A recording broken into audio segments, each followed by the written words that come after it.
The back end of Season 5 starts out business as usual for me. March Week 2 is going to be a rest week, and then I'll do another training game.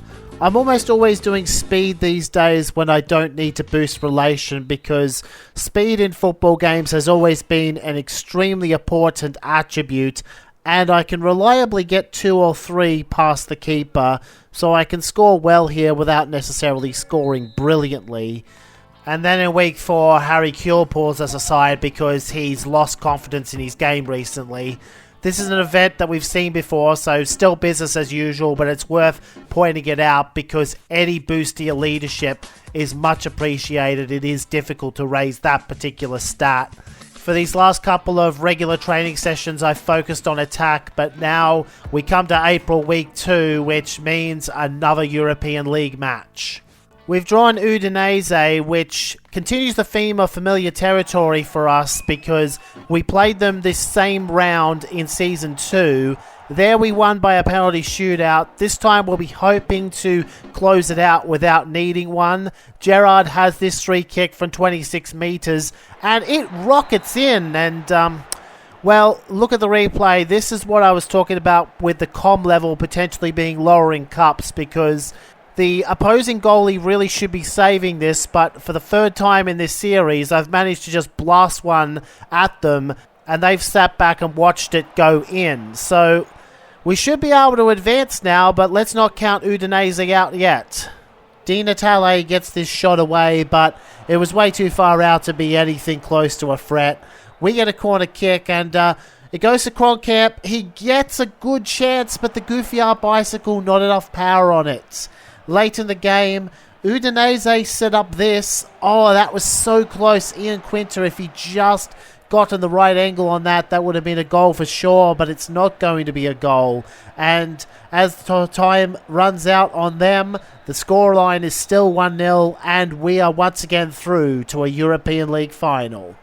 The deja vu to Season 2 is going to continue, because when we look at our schedule for May, we'll see that Schalke has once again made it to the final to face us.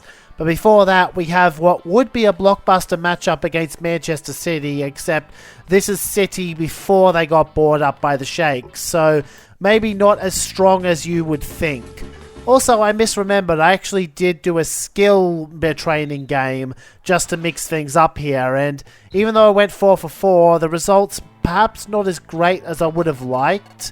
In April of week 4, we get a call from the national team, and it is confirmed that we will be playing in the World National Cup qualifiers. That adds Austria and Israel to the schedule in June, and now it's time to return to the speed training game, and this time it doesn't go so well. The return of dodgy shooting. I do get the last one to go in, but it's only 1 out of 5 when we usually get 2. One more training session. We have just enough condition to not need to rest until the off-season, and now it's time for our league clash. You can see Manchester City's pre-buy-up era squad to the right. There are some good players in it, and we can't take any match lightly, especially if we get a bad starting scenario, though this one is manageable. It was an eventful first half, 2 apiece, and we're actually jumping in with 75 minutes already gone. This is fine, unless I get pressured into losing the ball. They're going to make a play here. Andy Cole. Carson saves. Now City are passing it around, but they too are going to lose the ball in a dangerous spot. Kewell takes his shot, that's saved. But Morientes wins the ball back, looks for a crossing opportunity, finds Alonso, the header goes wide right. City launches a quick counter-attack off the goal kick. Cole heads it down to Riera, and he's looking to give him the return ball, but Cole's run is too early. He gets called offside. And that was the last chance Man City had for a winner, but we also struggled to get a winner ourselves. Relation is so powerful, however, that even with 3 draws and no wins in the key games, it's still the result we wanted, and something that a lot of people wished had happened at some point in real life is going to happen here. Gerrard finally lifts the title. As you can see, it's not that hard to win trophies in the player mode, at least on normal difficulty. I would play on hard mode and in the process be able to play the top clubs in the game, but the problem with that is that the random scenario generator tends to take it out of your hands by giving you far more negative scenarios and very few positive ones. Speaking of, going into this game with Schalke, we haven't been trailing yet this season, but that's about to change. We are a goal down with 35 minutes to play. We did overturn this deficit last time we had to against Russia, so hopefully we can do the same here. Now Binns has the ball, he gets to the box, but he's got no one to pass to. He shoots, it's blocked, but it still goes in! They're giving the goal to Binns. He's just scored perhaps the most important goal of his career so far. We have to skip ahead to near the end of the game for the next highlight. Schalke draw a corner, and this is dangerous.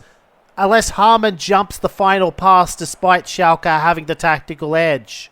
30 more minutes for either side to try and win the game, and it looks like Schalke are going to get the first opportunity because this play, Reina saves, but it goes straight to Altentop, but no power. It goes straight back to an otherwise vulnerable Reina. We struggled in that 15-minute stretch, but come the second half of extra time, it was all Liverpool. We had the ball down their end for large portions of the half and also drew a corner which could have been the silver bullet we needed, but it was about as effective as Schalke's despite the tactical edge. And it was looking increasingly likely it would go to penalties unless Schalke scored against the run of play, but they thankfully didn't. So the European title rests on the outcome of some spot kicks. Sand goes first and scores. Our opener is John-Arne Riis, and he beats the keeper despite him diving the right way. Kurani puts one away, 2-1, but Gerrard makes no mistake of his penalty. It's 2 apiece. And now I recognise that animation. It's a low left kick. I jump on it, only for Kuhl to have the same thing done to him when he tries to go low right. For the second penalty in a row, I jump on it low left. Ernst saved. Alonso goes top left, and somehow the Rost has gotten to that, which means Schalke now has match point because Rodriguez has scored and Binns has to score his. Where we're good to go. I set up Binns going down the middle by painting the corners. Poulsen misses. Harman now has a chance to win the game for Liverpool. And he's going to do so. It's our third European title in the playthrough.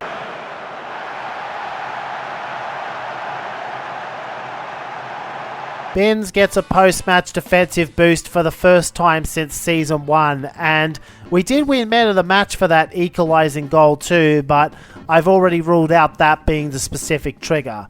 My current theory is that the defensive boost is random, but more likely the higher difficulty you're playing on. So that is an incentive to play on hard, especially as a defender, but even on normal, we are coming along nicely with 86 dribbling and shooting, 85 heading, 84 shot technique, all of our physicals except for contact strength in the mid-70s too. I used this week on an outing with Sarah, and then it's time to join the English squad on the road to 2010.